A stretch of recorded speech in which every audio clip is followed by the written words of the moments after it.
आज से बहुत साल पहले जब प्रभु की कलीसिया बनी, कलीसिया का मतलब दीवार नहीं है, कलीसिया का मतलब हम लोग।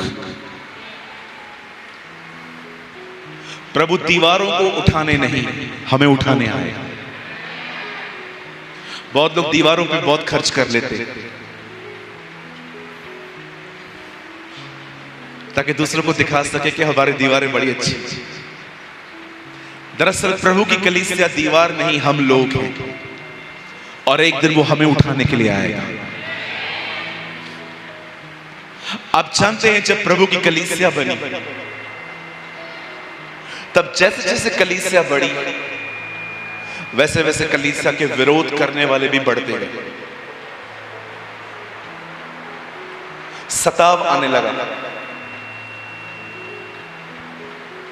मैं आपको कहना चाहता हूं, सताव आना कोई बुरा चिन्ह नहीं है। सताव तो वहीं पर आता है जहां पर सच में प्रभु का काम हो रहा है। धन्य हो तुम जब मेरे नाम के कारण सताए जाओ, धन्य हो तुम जब धार्मिकता के कारण सताए जाओ। यीशु ने कहा धन्य है वे, धन्य को उर्दू में कहा जाता है मुबारक, और इंग्लिश में लिखा है ब्लेस्ड। एक आशीषित है वो व्यक्ति जो प्रभु के कारण सताया जाता है। बाइबल कहती है ऐसों का प्रतिफल स्वर्ग में है। हालेलुया। जो भी आपको सताते हैं वो आपके प्रतिफल को ऊपर तैयार करवा रहे हैं। हालेलुया। कई सताव कोई बुरा चिन्ह नहीं है। मुझे नहीं पता है आपकी छत्तीसगढ़ में ऐसा होता है कि नहीं, लेकिन बचपन में मैंने ये बात बहुत देखी थी कि बूढ़ी बहनें, बूढ़ी आंटियां जो ओल्ड एज की हैं, वो अपने घर के बाहर एक छज्जे को लेती थी, उसमें गेहूं चावल ऐसे छानती थी, कंकर अलग हो जाते थे। जानते हैं सताव के अंदर कंकर अलग हो जाते, जो सिर्फ नामधारी होते हैं ना, कई Namdhari. Do you know the meaning of Namdhari? रविवार के दिन वो प्रभु में होते हैं, मंडे से सैटरडे ये सब गायब हो जाते हैं और प्रभु को गेहूं हाथ में मिलता है।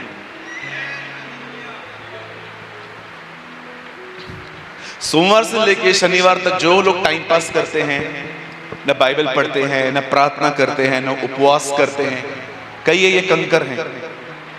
हाँ, ये सताव में गुम हो जाते हैं। बाइबल कहती है अधर्मी अदालत में स्थिर नहीं रह सकता, लेकिन धर्मी उसके राज्य में हमेशा चमकेगा।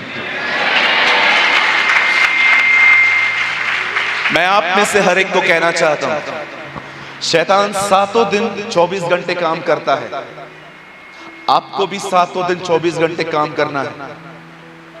आप एक पार्ट टाइम क्रिश्चियन होके फुल टाइम डेविल को नहीं हरा सकते। मैं फिर से कहूं, आप एक पार्ट टाइम क्रिश्चियन खाली रविवार मसीह होके फुल टाइम काम करने वाले शैतान को नहीं हरा पाओगे। आपको भी 7 दिन प्रभु की तरह रहना है।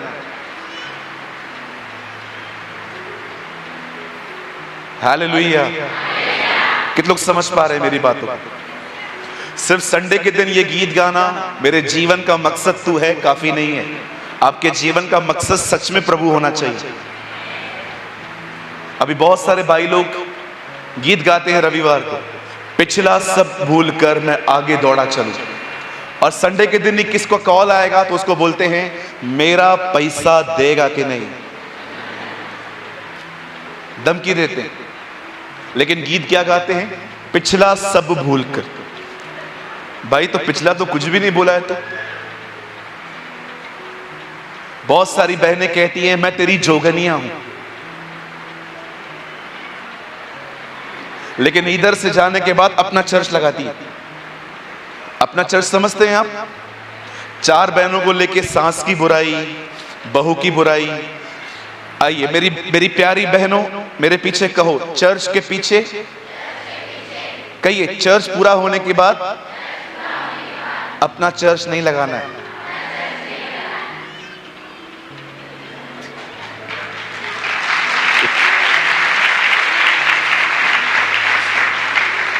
पास्टर थोड़ा और खुल के बताओ ना। सिंपल, पंचायत नहीं करनी है। और भी खुल के बताओ। चलो बाइबल के थ्रू बताओ, आपको बहुत हंसी आएगा। चलो, कितनी बहनें बुरा मानेंगी अब जो मैं कहूंगा? हाँ, आपने हाथ उठाया। कितनी बहनें बुरा मानेंगी? मेरे को वापस बचेली में आने देंगे ना? बचेली बचेगा। यस, बचेली प्रभु बचाएंगे। आमेन। चलो, बहनों को कुछ बोल सकता हूं? डोंट वरी, फिर मैं इनके पास भी जाएगा। आइए सामने देखिए।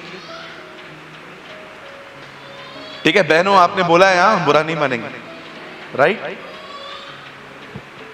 आप जानते हैं, एक दिन जब स्वर्गदूत ने देखा कि यीशु मुर्दों में से जी उठे हैं, तो उसने एक बहन को बुलाया और उस बहन को कहा, जाओ सबको बता दो वो जी उठा।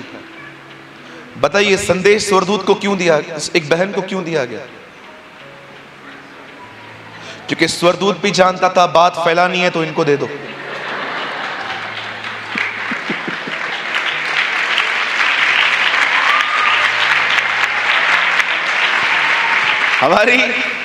हमारी बहनों का नेटवर्क बहुत स्ट्रांग है।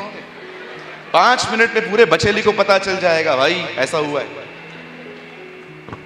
और मैं आप भाइयों को भी कहना चाहता हूं, जो लोग यहां देख रहे हैं, आपको अमीर बनने की कोशिश नहीं करनी है, आप ऑलरेडी अमीर हैं। यस, मैंने कुछ भाइयों को देखा है, सारा दिन पैसे के पीछे भागते। आप ऑलरेडी अमीर हैं। और कभी अपनी अमीरी पैसों से मत तोलना, क्योंकि बहुत सारे पैसे वाले भी इन दिनों में गरीब हैं। हमारी अमीरी हमारा परमेश्वर है। यस,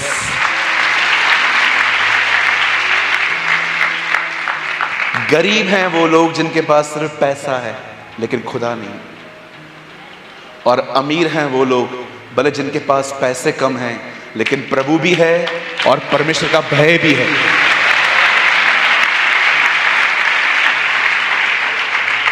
आप कहेंगे, पास्टर आप बोलते हो अमीर है, ये देखो सिक्का भी नहीं है। यही कचरा डाला है आजकल के प्रॉस्पेरिटी प्रीचर्स ने हमारे अंदर। अमीरों को गरीब बताते हैं और फिर नई अमीरी दिखाते हैं। Who told you you are a poor? आपको किसने कहा आप गरीब हैं? यीशु ने कहा, परमेश्वर ने मेरा अभिषेक किया है ताकि मैं गरीबों को सुसमाचार सुनाऊं। जब मैं इस वचन को पढ़ रहा था, मैंने कहा, एक्सक्यूज मी लॉर्ड, यहूदी गरीब नहीं होते, they are the richest people. अमीर लोग होते हैं वो। आइंस्टाइन कौन थे? इस दुनिया के सबसे बड़े साइंसदान यहूदी थे वो। दुनिया का पहला मोबाइल किसने बनाया? इजराइल ने, मोटोरोला। अमीर लोग हैं वो। लेकिन प्रभु कहता है, परमेश्वर ने मेरा अभिषेक किया है ताकि मैं गरीबों को सुसमाचार सुनाऊं। प्रभु ये तो अमीर हैं, आप उनको गरीब क्यों कह रहे हो? तब मैंने समझा कि परमेश्वर की नजर में अमीर और गरीब कौन है। जिसके पास परमेश्वर नहीं है वो गरीब है, पर जिसके पास परमेश्वर है वो इस दुनिया का सबसे अमीर व्यक्ति है।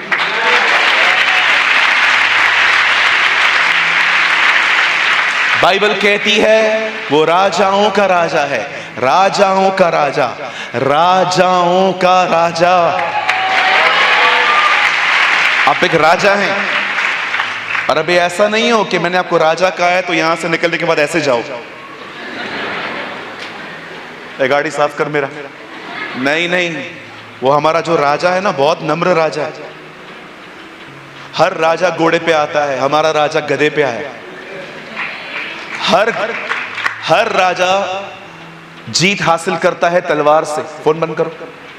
हर राजा जीत हासिल करता है तलवार से। बोलो तलवार से। हमारा राजा जीत हासिल किया है अपनी जिंदगी देकर। That's our king.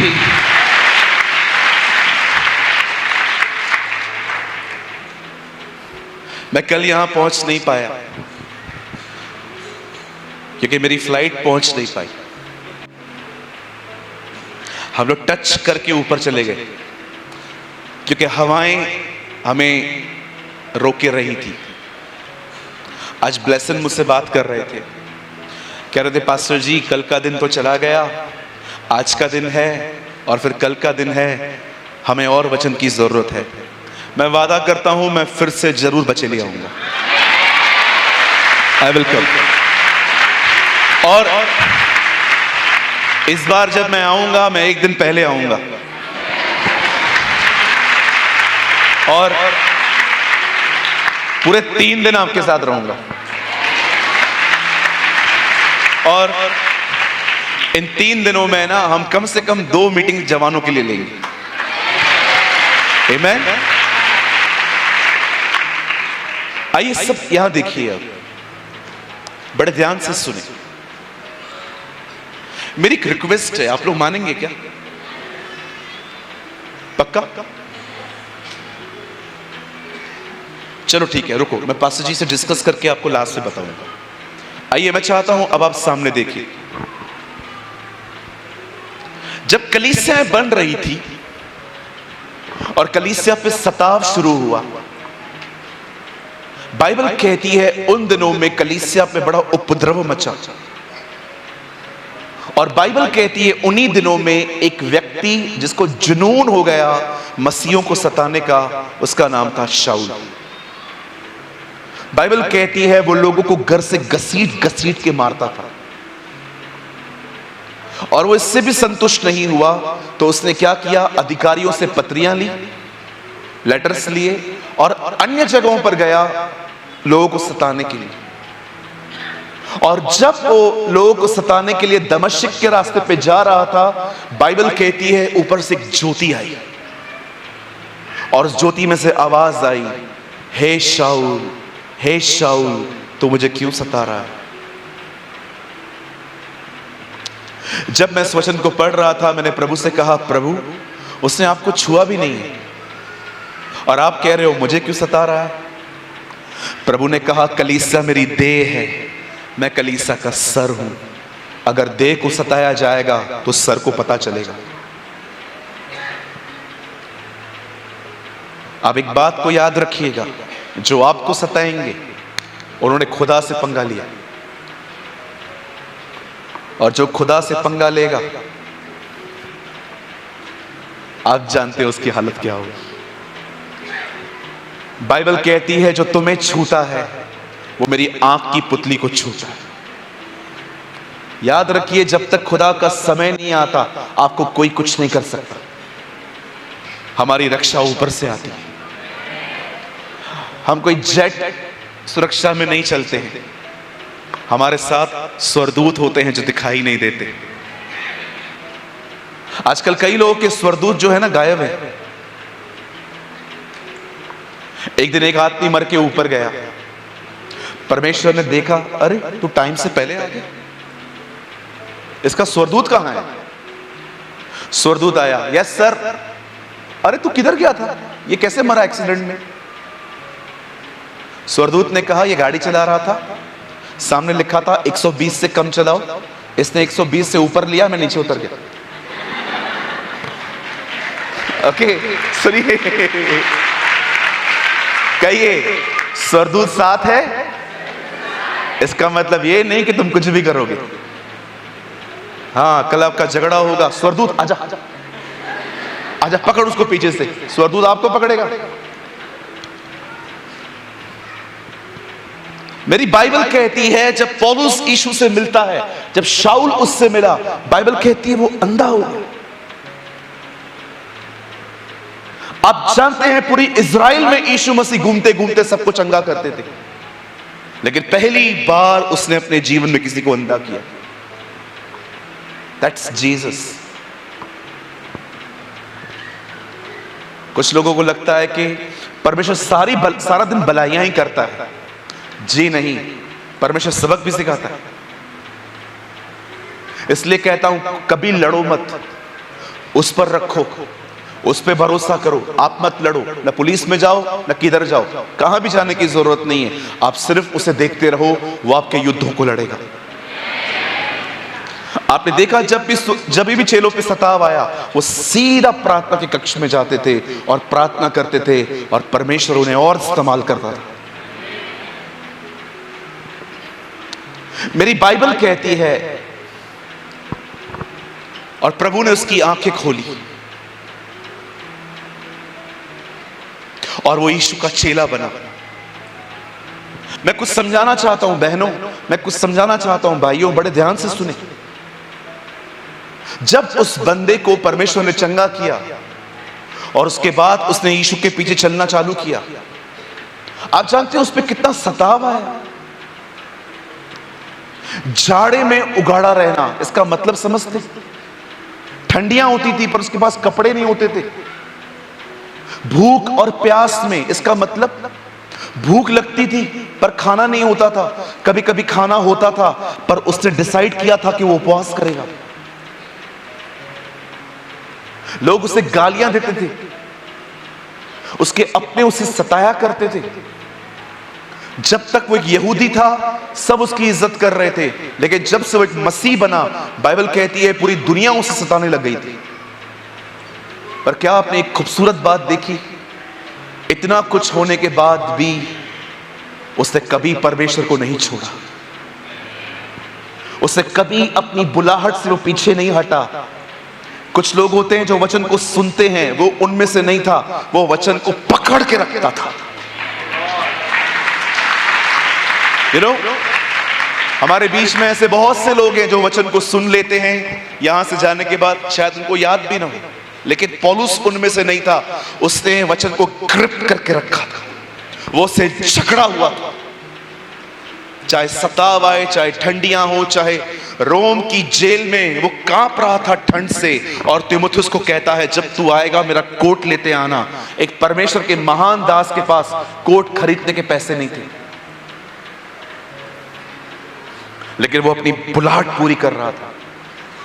मैं आप में से हर एक को कहना चाहता हूं, वचन को शुरू होने से पहले मात्र सुनना सब कुछ नहीं होता। परमेश्वर के वचन से जकड़ना सीखिए, खुद को, अपने आप को ग्रिप करना सीखिए। जो सुनते हो ना उसे मनन करो। स्मिथ विगिलस्वर्थ ने कहा, वचन को तब तक खाओ जब तक वचन तुम्हें न खा ले। सिर्फ सुनना सब कुछ नहीं होता, सिर्फ नोट्स बनाना सब कुछ नहीं होता। आपको वचन को थामना सीखना है। कितना सताव आया उस व्यक्ति पर उसने वचन को थाम के रखा था। और वही पौलुस फिलिप्पियों में कहता है, एक काम मैं करता हूं, मैं सब बातों को पीछे फेंक कर आगे दौड़ता। ये उसकी जिंदगी जीने का सिद्धांत था। वो चीजों को पकड़ के नहीं बैठता था कि इसने मुझे ऐसा कह दिया, उसने मुझे ऐसा कह दिया। उसे पता था आगे बढ़ना है तो पुरानी बातें भूलनी पड़ती हैं। आप कभी बॉम्बे आएंगे ना, कभी खुदा अगर आपको मुंबई लेके आया, वहां पर एक मैराथन नाम की रेस चलती है। लोग अपने घर से निकलते हैं और पूरी मुंबई घूमते हैं। आप जानते हो, कभी भी नहीं देखोगे आप कि कोई रेस में दौड़ रहा है सूट बूट पहन के, 5 पीस पहन के, जैकेट पहन के या कोट पहन के। सबको पतले कपड़े पहने रहते हैं, क्योंकि उनको पता है अगर हम कोट पहनेंगे हम दौड़ नहीं पाएंगे। मैं आपको कहना चाहता हूं, मसीह जिंदगी एक दौड़ है। जितना हल्का रहोगे उतना तेज दौड़ पाओगे।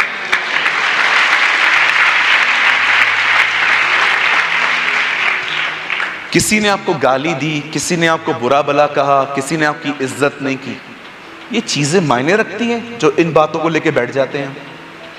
लक्ष्य क्या है और ध्यान कहां है? लक्ष्य है प्रभु की तरफ दौड़ना, लक्ष्य है उसकी आत्माओं को बचाना, लेकिन कई बार हम अपने ही मसलों में इतने उलझे रहते हैं। मैं आया, मुझे कुर्सी नहीं मिली, हम लोग सुबह से बैठे थे, हमसे खाना नहीं पूछा गया, हमें इज्जत नहीं मिली, हमारे लिए ये नहीं था, हमारे लिए वो नहीं था। मैं आपसे पूछना चाहता हूं, अगर आप इन्हीं बातों में फंसे रहोगे, प्रभु में कब बढ़ोगे? यीशु को लोग गालियां देते थे, गालियां आपको पता है? पतरस में लिखा है, उसने गाली सुन के गाली नहीं दी, मतलब पतरस से देखा था कि प्रभु को लोग गालियां देते थे। लोग उसे पेटू, पियक्कड़, बालजबूल, सामरी, शेड्यूल कास्ट, पता नहीं क्या क्या बोला जाता था उससे, लेकिन कभी उसने मुड़ के किसी को जवाब नहीं दिया। वो चुप करके अपने लक्ष्य की तरफ बढ़ता था। कई अपने पास वाले को छोटी छोटी बातों से नाराज होना बंद कर दो। बोलो बोलो बाजू वाले को, मेरे को क्यों बोल रहे हो, उसको बोलो ना। बोलो, छोटी छोटी बातों को दिल में रखना मत छोड़ो। मैं आया था, मेरे को इज्जत नहीं मिला, मेरे को पूछा नहीं। और तू क्या प्रधानमंत्री है? कौन है भाई तू इतना बड़ा? मुझे अगर अंकल जी बोलते भाई आप भी नीचे बैठ जाओ, मैं बहुत खुशी से बैठ सकता हूं। मुझे कोई शर्म नहीं आएगी कि लोग चेयर पे बैठे हैं और मैं तो मुख्य अतिथि हूं, मेरे को नीचे बैठाया। फिर क्या हुआ? क्या प्रॉब्लम है?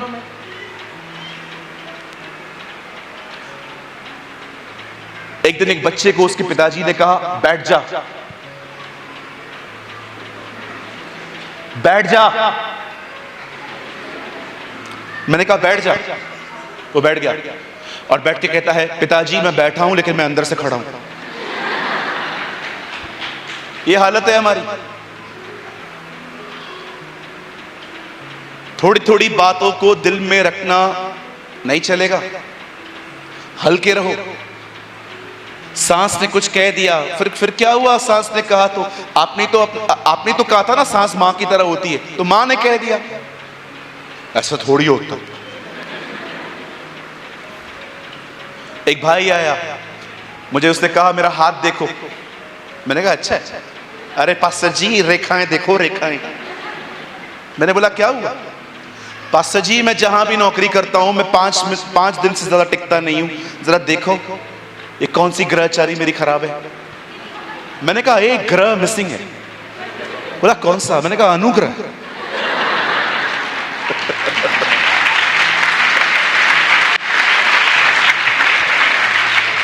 पास्टर जी ये कहां से मिलेगा? मैंने कहा लगातार चर्च में आओ, मिल जाएगा।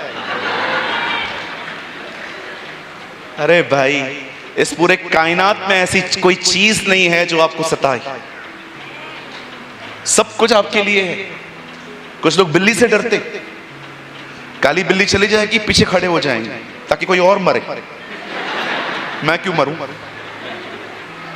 बिल्ली आपका कुछ नहीं कर सकती। लोग मुझसे पूछते हैं पास्टर अगर बिल्ली रास्ता काट के गई तो उसका मतलब क्या है? सिंपल, वो किधर जा रही थी?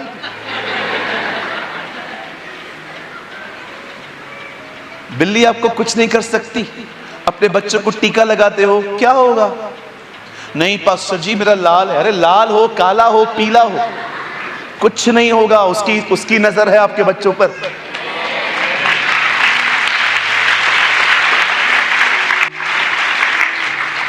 सारी बहनें जिनको बच्चे हैं मेरे पीछे कहिए मेरे बच्चे पर परमेश्वर की नजर है।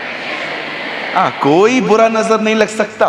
बाइबल कहती है हम पर कोई तंत्र नहीं चलता, कोई नहीं चलता है हमारे ऊपर।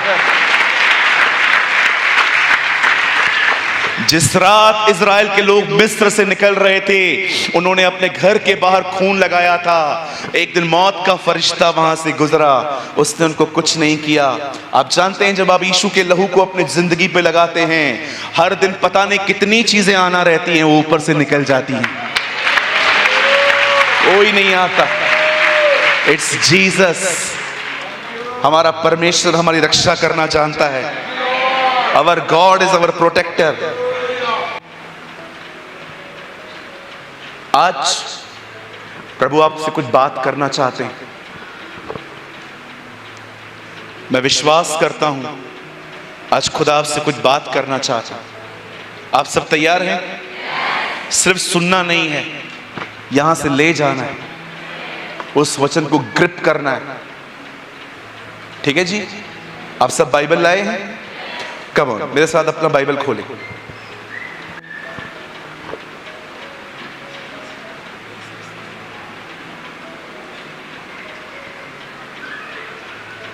मेरे साथ खोलिए मरकुस रचित सुसमाचार और उसका 11वां अध्याय।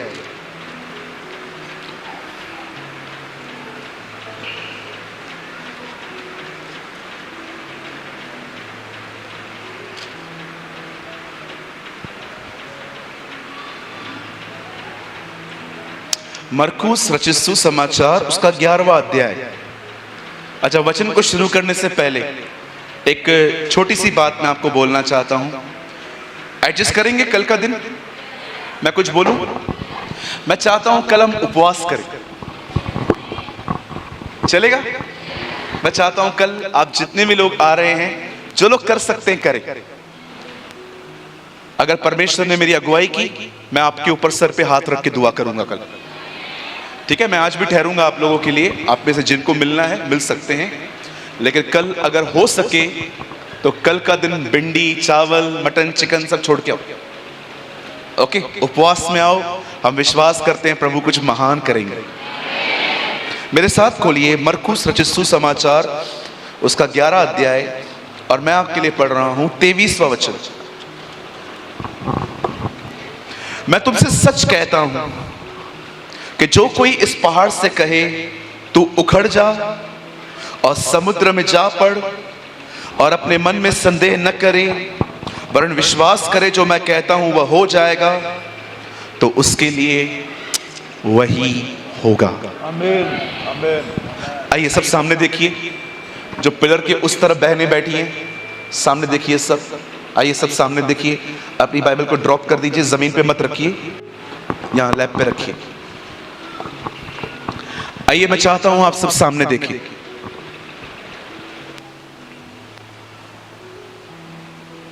बड़े ध्यान से अब सुने।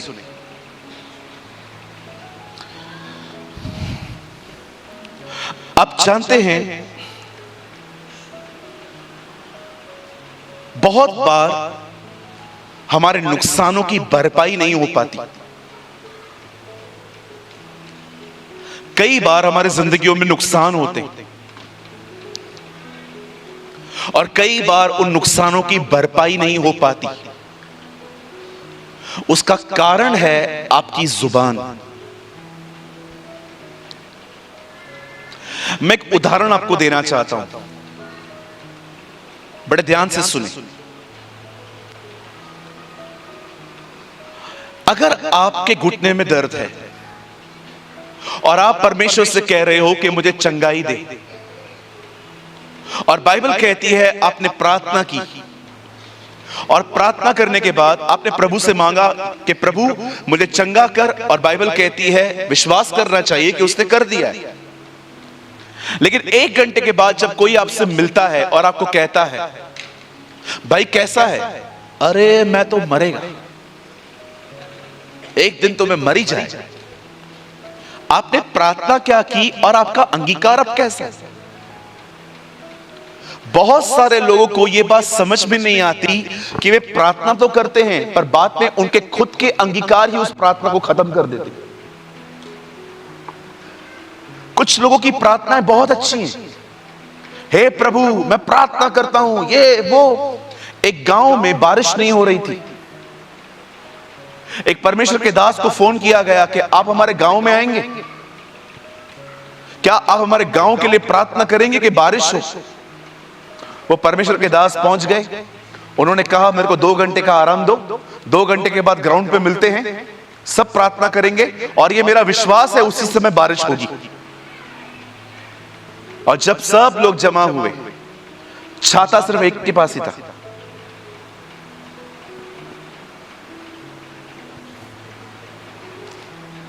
छाता सिर्फ एक ही के पास था। 200 लोग थे पर विश्वास करने वाला एक ही था कि बारिश होगी, इसलिए छाता लाया।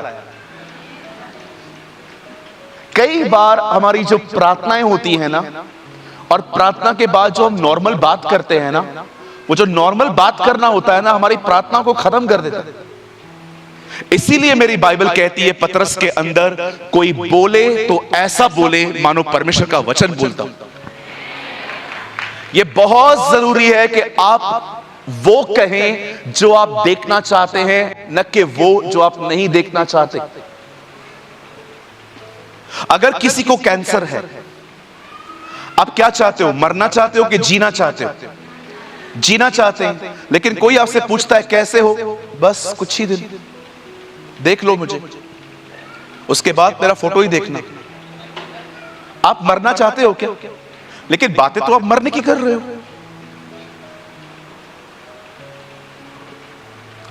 मैं बहुत गंभीर बात कर रहा हूं। आप ये मत समझो कि बीमारी ही लोगों को मार रही है। बाइबल कहती है जिंदगी और मौत मनुष्य की जुबान में है। मैं बहुत से लोगों को जानता हूं, उनकी प्रार्थना बहुत अच्छी है। मैं कुछ पास्टर्स को जानता हूं जो हमेशा अपनी सेवकाई के लिए नेगेटिव बोलते हैं। पास्टर सेवा कैसे चल रहा है? जैसे प्रभु चलाए। आप ऐसा क्यों कह रहे हो जैसे वो चलाए? अच्छा चलाएगा वो हमें। आपको यह बोलना चाहिए अब तक अच्छा चलाया है, आगे भी वो मैं अच्छा ही चलाएगा। लेकिन हम लोग क्या कहते हैं? देखते हैं जैसा चलाए, ठीक है, जैसा आपका विश्वास है वैसा ही आपके लिए होगा। मैं आपसे एक सवाल पूछना चाहता हूं, आप इन दिनों में क्या बोल रहे हैं? आप वो बोल रहे हैं जो आप देखना चाहते हैं, क्या आप वो बोल रहे हैं जो आप देखना ही नहीं चाहते? हमारी सबसे बड़ी प्रॉब्लम पता है क्या है? हम प्रार्थना बहुत अच्छी कर लेते, लेकिन प्रार्थना के बाद बात कैसे करनी है उसमें वी आर जीरो, शून्य। सोचो यहां पर एक बहन बैठी है जिसके बाल बहुत जल्दी गिर रहे हैं और आप इस बात को लेकर बड़े चिंतित हो कि मेरे बाल तेजी से कम होते जा रहे हैं। आप प्रार्थना करते हो, प्रभु आपके वचन में लिखा है हम एक बाल को काला और सफेद भी नहीं कर सकते, ये आपने बनाए। मैं प्रार्थना करती हूं मुझे अच्छे बाल दे, लेकिन कोई आपसे फिर पूछता है और बेटा तू कैसी है? मैं 2 महीने में टकली होने वाली हूं, टकली। मैं एक सवाल पूछना चाहता हूं, दीदी आप टकली होना चाहते हैं क्या? तो फिर बोल क्यों रहे हो? आपको यह बोलना चाहिए, सुनिए, परमेश्वर ने अपना वचन सिर्फ व्हाट्सएप के स्टेटस पे देने के लिए नहीं दिया है। परमेश्वर ने अपना वचन सिर्फ दीवारों पे लगाने के लिए नहीं दिया है। परमेश्वर ने अपना वचन दिया है ताकि यह वचन हमारी भाषा बने, इसे अपनी भाषा बनाए। मैं आपको एक प्रकाशन बताना चाहता हूं। मत्ती के 3 अध्याय में यीशु बपतिस्मा ले रहे थे। ऊपर से आवाज आई, यह मेरा प्रिय पुत्र है जिससे मैं अति प्रसन्न हूं। और बाइबल कहती है वहां से पवित्र आत्मा उतरा। आप देख रहे हो, जो लोग विश्वास करते हैं भाई कोई त्रिएक परमेश्वर नहीं है, एक ही खुदा है, जरा पढ़ो आराम से। बेटा खड़ा है, आत्मा उतर रहा है, बाप कुछ कह रहा है, तीनों एक साथ दिखाई दी। आप जानते हैं जब यीशु मसीह को बपतिस्मा मिल रहा था, वहां पर आवाज आई, he is my beloved son, with him I am well pleased. यह मेरा प्रिय पुत्र है जिससे मैं अति प्रसन्न हूं। और जैसे परमेश्वर ने कहा यह मेरा प्रिय पुत्र है, 4 अध्याय में शैतान आके कहता है यदि तू परमेश्वर का पुत्र है तो पत्थर को रोटी बना। यीशु ने अपना अनुभव बताया क्या? यीशु ने यह नहीं कहा, तूने सुना नहीं क्या परमेश्वर ने क्या कहा? यीशु ने कहा लिखा है, लिखा है। अमेजिंग बात यह थी, शैतान को यीशु ने अनुभव से नहीं वचन से हराया।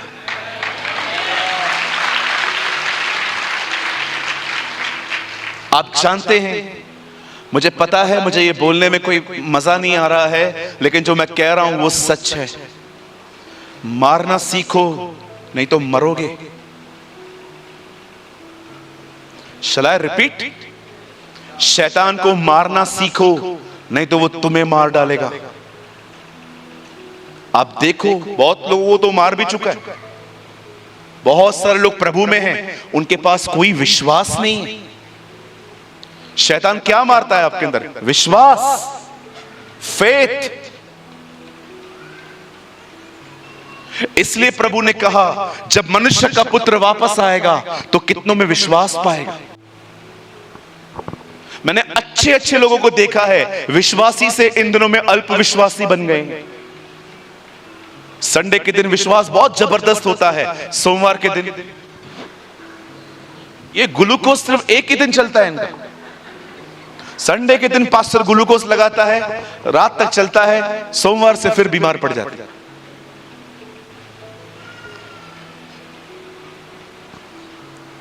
परमेश्वर के वचन को अपनी भाषा बनाएं। जब भी शैतान आपके दिमाग में ख्याल डाले, उसके ख्यालों को मत दो, जवाब दो। मैं बहनों से एक सवाल पूछ सकता हूं? ईयर रिंग्स पहनते हैं आप लोग? कोई कोई तो पहनता होगा ना। ईयर रिंग्स का मतलब समझते हैं ना, कान की बालियां। समझो यहां से निकलने के बाद कोई आपकी बाली लेके भाग जाता है निकाल के, उसके ऊपर कैसे चिल्लाओगे? भैया, मम्मी देखना लेके गया मम्मी। कोई ऐसा कहता है? इतना जोर से चिल्लाते हो कोई और पकड़ लेता है उसको। अच्छा बहन ये है क्या? आपकी बाली गुम हो जाती है, आप चिल्लाते हो, और शैतान आपको सालों से मेंटली डिस्टर्ब कर रहा है, उसको जवाब नहीं देते हो? उसको जवाब देना सीखो ना। किससे लड़ रहे हो? लोगों से। जब दाऊद गोलियत से लड़ने के लिए जा रहा था तो उसने क्या कहा? जो कोई इसे मारेगा उसे क्या मिलेगा? दाऊद के भाई उसे तंग कर रहे थे, दाऊद उससे नहीं लड़ रहा था, दाऊद लड़ने जा रहा था गोलियत से। दाऊद अपने दिल में एक बात जानता था, सब लड़ाइयां नहीं लड़ी जाती। आप किससे लड़ रहे हो? अपने भाई बहनों से। क्या मिलेगा? लड़ना है तो शैतान से लड़ो। कहिए मेरे पीछे, हर लड़ाई में हिस्सा नहीं लेना है। यस, लड़ाई एक ही से लड़नी है, शैतान से, और वो वचन से हारता है। और हम लोग लोगों से लड़ रहे हैं। देवरानी बहुरानी से लड़ रही है, सास बहू से लड़ रही है, भाई लोग आपस में लड़ रहे हैं। अरे शैतान खुश होता है जब हम लोग आपस में लड़ते हैं। वो कहेगा वेरी गुड, बोलो तारा रारा, और नहीं तो क्या। वो खुश होता है कि बाइबल में लिखा है मांस और लहूर से हमारी कोई लड़ाई नहीं है, और ये लोग आपस में ही लड़ रहे हैं, मस्त नाराजगियां लेके बैठे हुए हैं। वचन को अपनी भाषा बनाओ। जो पढ़ते हो उसका अंगीकार करना सीखो। अपनी भावनाओं को मत बोलो। Don't confess your feelings, confess the word of God.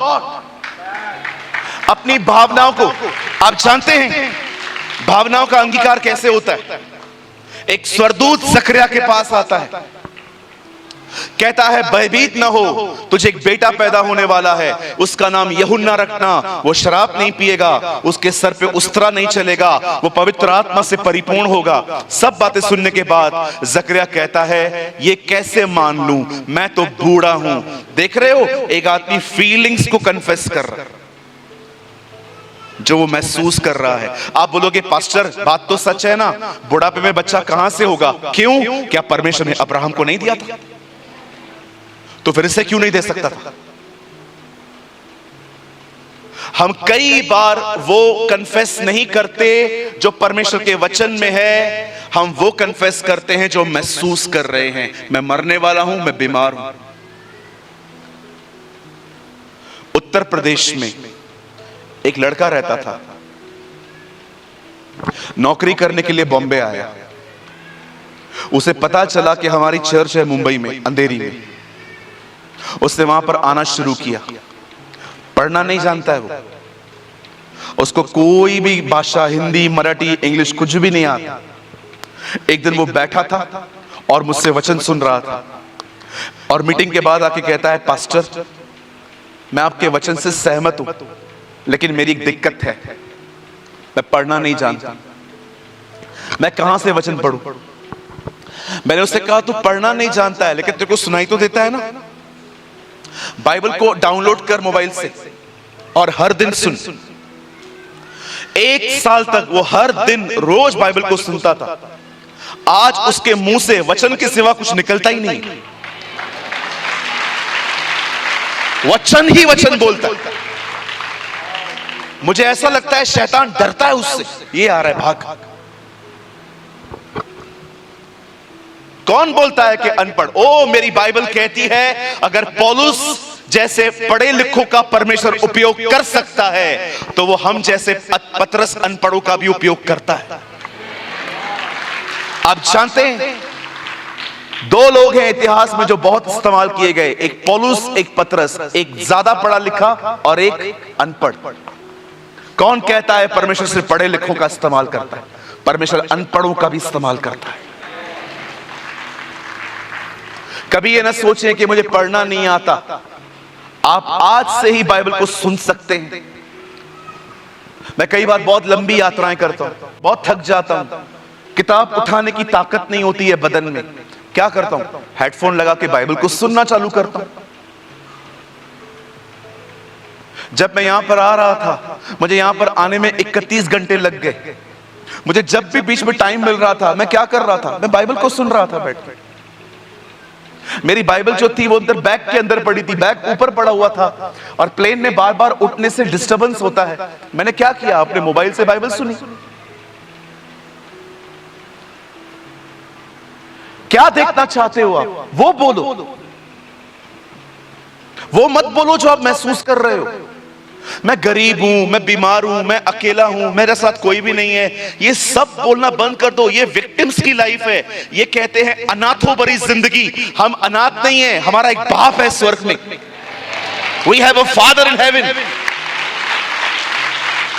आइए जोर से अपने बाजू वाले को बोलो, तू अनाथ नहीं है, तेरा एक बाप है जो स्वर्ग में है।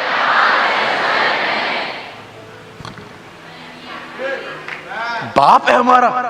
यीशु ने कहा मैं तुम्हें, आप जानते हो हम सब अनाथ थे पहले, और एक दिन वो अनाथ आश्रम में आया पृथ्वी पर, और विश्वास करो सबसे गंदा बच्चा उसने उठाया।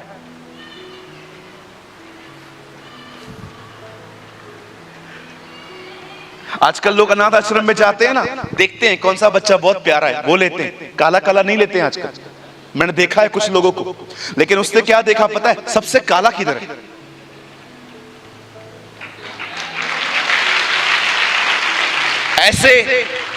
ऐसे बच्चों को उसने उठाया है।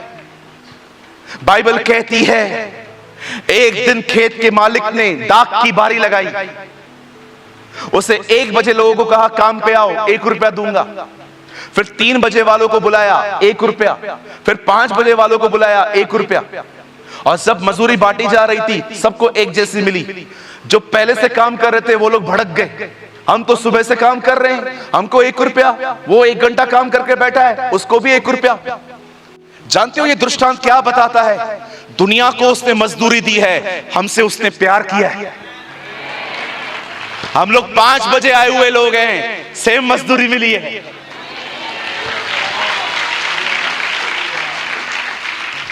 एक पास्टर ने मुझे कहा अपनी गवाही बताओ प्रभु में कैसे आए। मैंने कहा पास्टर जी एक राजा ने भोज दिया, सबको बुलाया, कोई नहीं गया। बाद में कहता है जाओ लंगड़े टुंडे भिखारियों को ले आओ। पास्टर मेरा नंबर उसमें लग गया।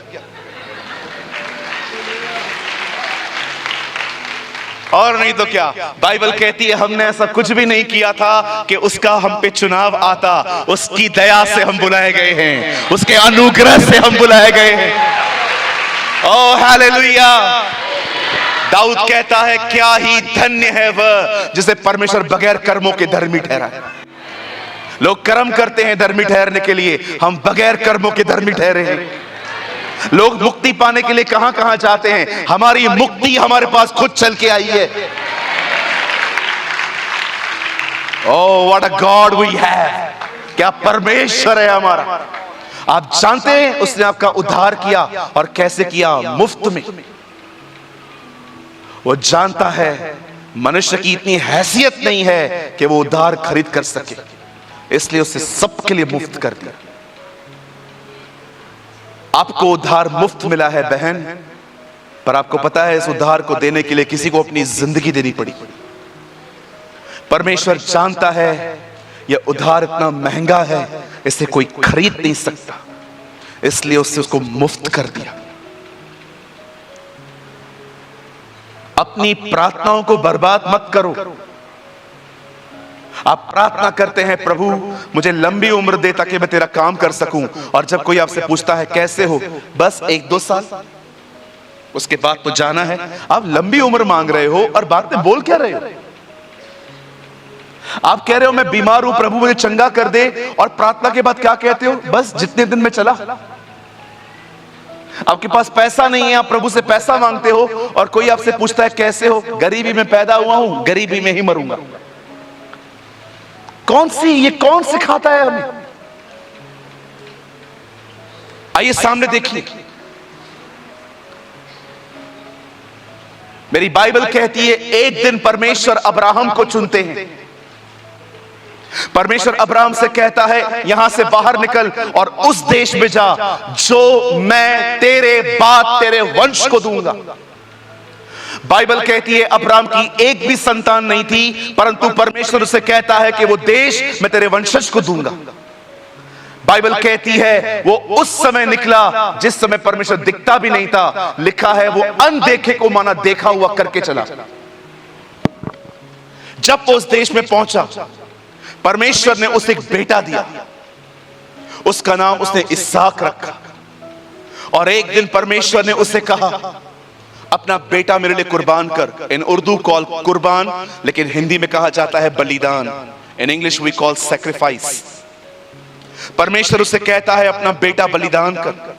जानते हो जब अब्राहम अपने बेटे को लेकर जा रहा था, उसने अपने दोनों सेवकों से क्या कहा? तुम यहीं ठहरो, यह लड़का और मैं ऊपर जाएंगे, आराधना करेंगे, लौट आएंगे।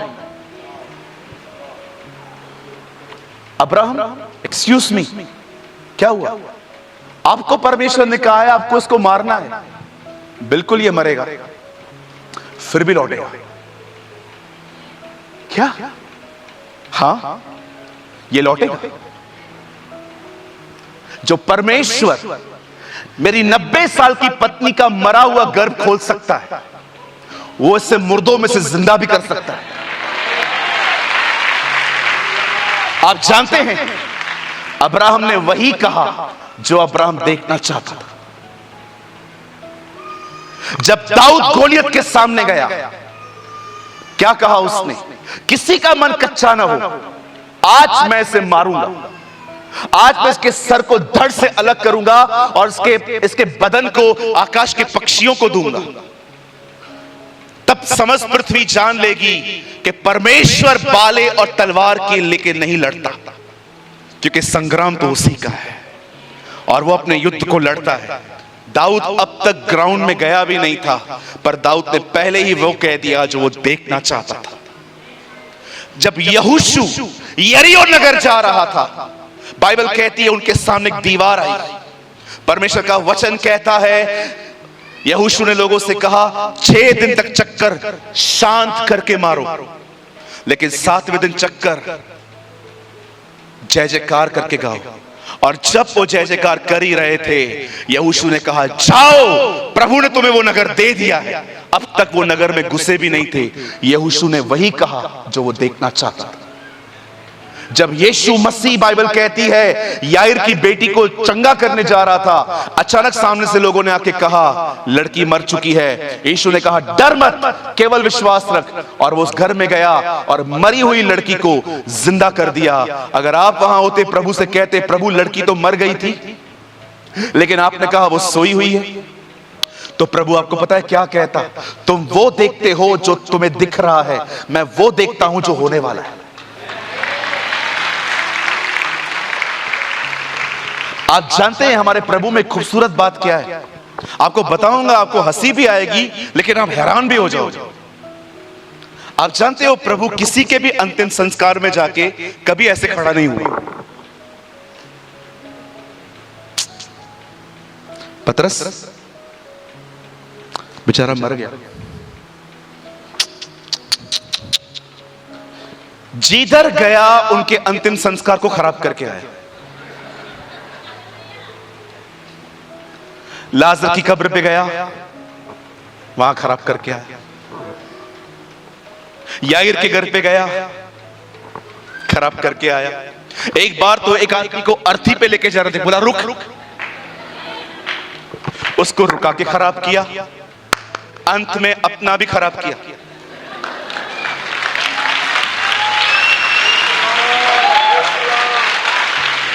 बहुत जल्द आपका भी खराब करने वाला है। ओ तब वो वचन पूरा होगा। हे मृत्यु तेरी चोट जय कहां रही, हे मृत्यु तेरा डंक कहां रहा। देखो जय ने मृत्यु को निगल लिया।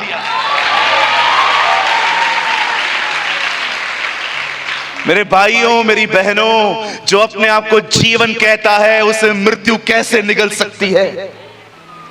तीसरे दिन वो मुर्दों में से जी उठा। आप जानते हैं जब पौलुस रोम जा रहा था, उसकी बोट इटली के रास्ते पे टूट गई। सब डर रहे थे, सब नाव को खाली कर रहे थे।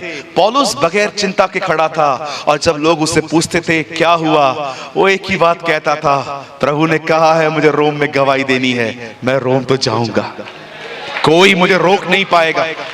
आप जानते हैं चाहे अब्राहम हो, चाहे दाऊद हो, चाहे यीशु मसीह हो, चाहे पौलुस हो, इन सब की जिंदगी में एक खूबसूरत बात क्या थी, ये कभी वो नहीं कहते थे जो ये महसूस करते थे, ये हमेशा वो कहते थे जो ये देखना चाहते थे। जब परमेश्वर ने देखा कि अंधेरा है, उसने ये नहीं कहा अंधेरा है, उसने कहा ज्योति हो जाए। मेरे भाइयों, मेरी बहनों, बोलने का तरीका बदलो, जिंदगी बदल जाएगी। अपने बोलने के तरीके बदलो, अपनी भाषा बदलो।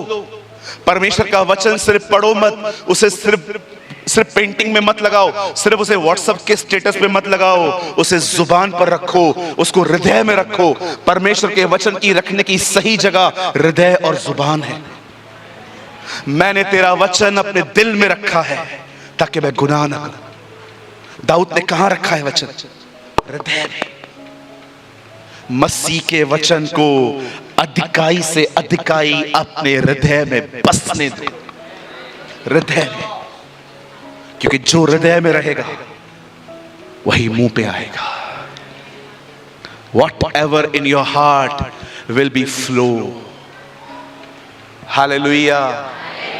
आज मैं आपसे पूछना चाहता हूं, अगर आज के बाद कोई आपसे कहेगा आप कैसे हो, ये बोलना बंद कर दो मैं खुश हूं, बोलो मैं आनंदित हूं, मैं बड़ा आशीषित हूं। आप जानते हो परमेश्वर सबको विश्वास से जिंदगी जीना सिखाता है। उसे इब्राहिम को अब्राहम कहा, उसे याकूब को इज़राइल कहा, उसे गिदोन को शूरवीर कहा, उसे शिमोन को पतरस कहा, और उसे पापियों को धर्मी कहा। रोज पाप करते हैं, फिर भी बाइबल कहती है कि तुम धर्मी हो। मुझे बताइए, अब्राहीम को उसने अब्राहम कहा, याकूब को उसने इज़राइल कहा, गिदोन को उसने शूरवीर कहा, ये शिमोन को उसने पतरस कहा। वो नामों को क्यों बदलता था आपको पता है? वो कभी हमेशा उनको ये समझाता रहा, जो तुम हो आज तुम हमेशा ऐसे नहीं रहोगे, एक दिन तुम ये बनोगे। कहिए मेरे पीछे, जो मैं आज हूं मैं हमेशा ऐसा नहीं रहूंगा, वो मुझे बदल रहा है, वो मुझे बदलेगा यीशु मसीह के नाम में। आमेन, आमेन। Change your language. वचन को इतना पढ़ो, उसको इतना डालो। चलो मैं आपको कुछ इंटरेस्टिंग बताता हूं। आजकल मोबाइल का जमाना है। पहले मोबाइल नहीं होते थे, पहले होती थी BSNL की लाइन। BSNL भाई साहब नहीं लगता।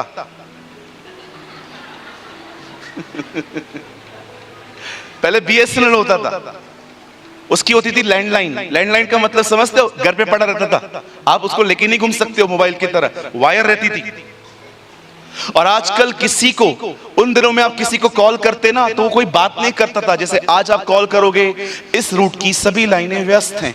लेडी बात करती है ना, अमिताभ बच्चन बात करते थे ना कोविड-19 में। देखा आपने, जब कोविड आया था तो अमिताभ बच्चन बात करते थे 2 गज दूरी है जरूरी, बोलता था ना वो। पहले उधर नहीं, ऐसा नहीं होता था। पहले हम लोग फोन करते थे ना किसी को भी, तो पता है क्या होता था, एक आवाज निकलती थी। जितने लोग पहले फोन यूज करते थे उनको याद रहेगा सबको। लेडी बात नहीं करती थी, ऐसे म्यूजिक आती थी टूणू टूणू टूणू। और जानते हैं जब हम लोग ये सुनते थे टूणू टूणू, तो हम लोग आपस में क्या बोलते थे? वहां उन दिनों में वर्ड होता था इंगेज, बिजी वर्ड नहीं होता था। जैसे आजकल ऑलवेज का नया वर्ड आया है 24/7। वैसे ही आपको पता है उन दिनों में हम लोग कहते थे इंगेज है। आप किसी को भी कॉल कर रहे हो और 2 लोग बात कर रहे हैं, हम लोग बोलते थे इंगेज आ रहा है। इंगेज का मतलब है 2 लोग बिजी हैं। आप परमेश्वर के साथ इतने जुड़े रहो, इतना वचन में रहो, शैतान जब भी बीच में आए टूणू टूणू।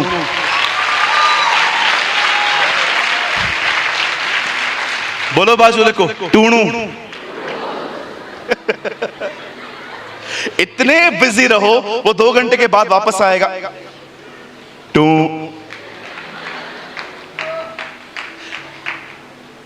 कुछ लोग खुदा से इतने दूर हैं इसलिए बीच में आ जाता है, ख्याल डालता रहता है।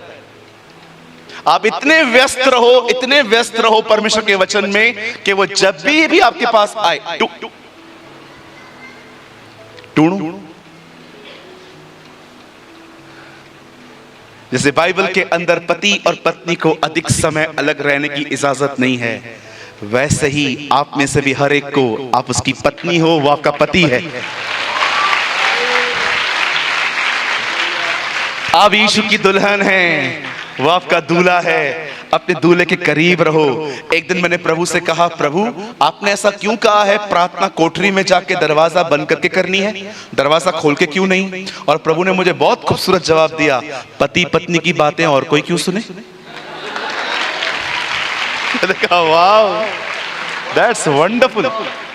आप जानते हैं आपका शादी होने वाला है, आप ऑलरेडी बैप्टिज्म ले चुके हैं, आपका सगाई हो गया है। और आप देखो जितने भी लोगों की शादी हो गई है, एंगेजमेंट और शादी के बीच में जो टाइम था आपका कैसा था? ओ पास्टर जख्म मत उंडेल, ओ मत बता, अभी मत बता मुझे। देखा होगा ना, सुबह सुबह तक लगे रहते थे आप फोन पे, कौवा आता था सुबह जगाने के लिए, सो जा सुबह हो गई। आप खुदा के साथ इतने बिजी रहो, सारा दिन वचन पढ़ो, प्रार्थना करो। जिसके पास जॉब नहीं है ना, विश्वास करो कल जॉब मिल जाएगा ना, उतना टाइम नहीं दे पाओगे प्रभु को जितना आज दे पाओगे। जैसे जैसे आप बढ़ोगे आपकी जिम्मेदारियां बढ़ती जाएंगी। अपने आप को प्रभु में बहुत व्यस्त करो। मेरी बाइबल कहती है आदि में वचन था, मेरी बाइबल कहती है वचन परमेश्वर के साथ था, मेरी बाइबल कहती है वचन ही परमेश्वर था। इब्तिदा में कलाम था, कलाम खुद खुदा के साथ था और कलाम ही खुदा था। परमेश्वर वचन है।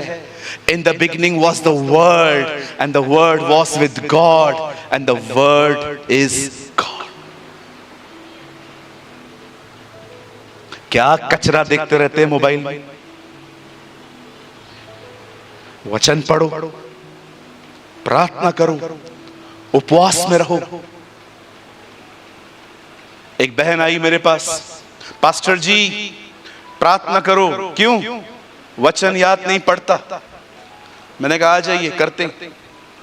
2 हफ्ते के बाद अपनी सांस के साथ आई, सांस अलग मिली, वो अलग मिली। मैंने कहा आप दोनों अलग अलग क्यों आए हो, एक ही परिवार से हो ना? मैं उससे बात नहीं करती। क्यों? 5 साल पहले जब मेरा भाई मुझसे मिलने आया था, इस औरत ने उससे चाय भी नहीं पूछी थी। मेरे भाई का बेइज्जती हुआ। मैंने कहा बहन वचन तुझे याद नहीं पड़ता, 5 साल पुरानी बात तुझे बरोबर याद है। कचरा पाल के रखा है कुछ लोगों ने, कहिए कचरा। बोलो बाजू को कचरा। वो इजरायली थे ना, मिस्र से निकले थे, मिस्र उनके अंदर से कभी निकला ही नहीं। जब भी वहां से आपने देखा बार बार बात ही करते थे, हम मिस्र में ठीक थे, हम मिस्र में ठीक थे, हम मिस्र में ठीक थे। मिस्र में से तो निकले हैं, मिस्र उनमें से निकला ही नहीं है। मूसा भी मिस्र से निकला था जी, 40 साल वो मिस्र में था। पहले प्रभु ने उसको मिस्र में से निकाला, फिर परमेश्वर ने उसके अंदर से मिस्र निकाला, फिर परमेश्वर ने वापस उसे मिस्र भेजा। परमेश्वर सबसे पहले हमें दुनिया से निकालता है, फिर हमारे अंदर से दुनिया निकालता है, और फिर वापस उसी दुनिया में भेजता है, ताकि हम उसके गवाह हो सकें, ताकि हम उसके गवाह हो सकें, ताकि उसी दुनिया को हम दिखा सके हम पहले क्या थे और अब उसने हमें क्या बनाया है। याद रखिए, लोग हमारे ऊपर बहुत एलिगेशन लगाते हैं, हम ऐसे हैं, हम वैसे हैं, लेकिन याद रखो, बदलाव का विरोध कोई नहीं कर सकता।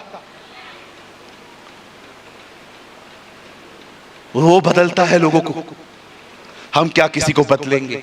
हम चींटी को नहीं बदल सकते।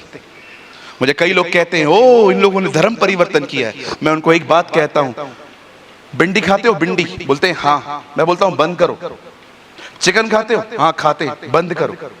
बोलते क्यों बंद करें? तेरी वजह से क्यों बंद करें हम? अरे तुम मेरे कहने पे सब्जी नहीं बदलते हो, धर्म बदलोगे?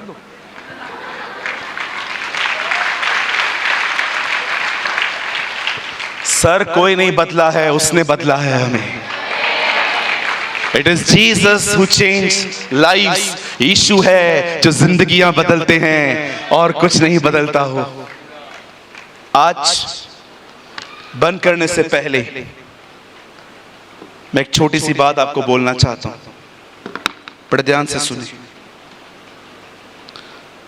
इसे गंभीरता से पढ़े। इसमें जो लिखा है उससे याद करें और उसे बोलना सीखें। जब शैतान आपको कहे तू गरीब है, उसे कहना सीखें, प्रभु मेरा चरवाहा है, मुझे कोई घटी नहीं होगी।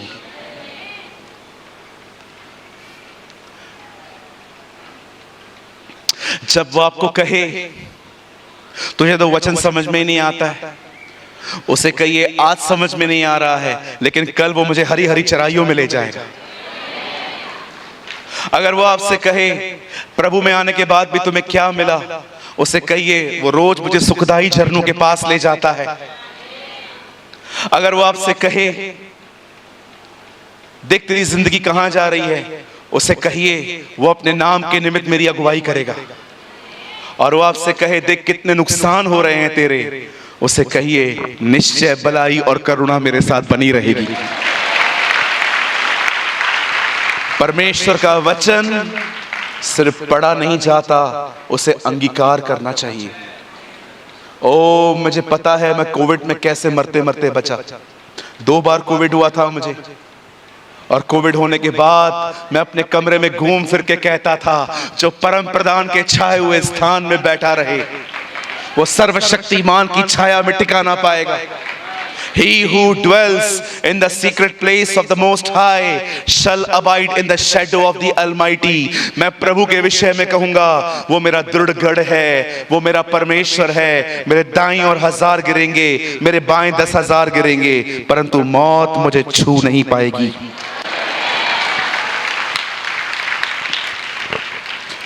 कितने लोग इसे आज से गंभीरता से पढ़ेंगे?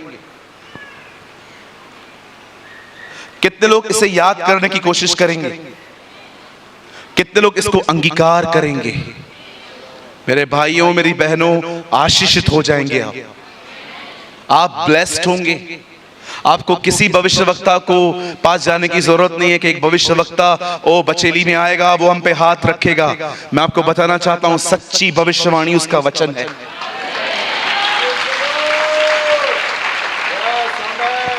मैंने आज तक किसी का वेट नहीं किया है हमारे टाउन में कोई बड़ा व्यक्ति आएगा और प्रचार करेगा, मुझ पे हाथ रखेगा। मैं हर दिन परमेश्वर का वचन बोलता हूं, मैं आशीषित होता हूं। मेरी बाइबल कहती है भविष्यवाणी से अधिक उसका वचन माना जाए। ओ भविष्यवाणी तो पता नहीं कभी कभी पूरी भी नहीं होती, क्योंकि लोग अपने मन के अनुसार करते हैं। लेकिन इस वचन के लिए लिखा गया है, जमीन टल जाएगी, आसमान टल जाएगा, पर उसका वचन कभी नहीं टलेगा।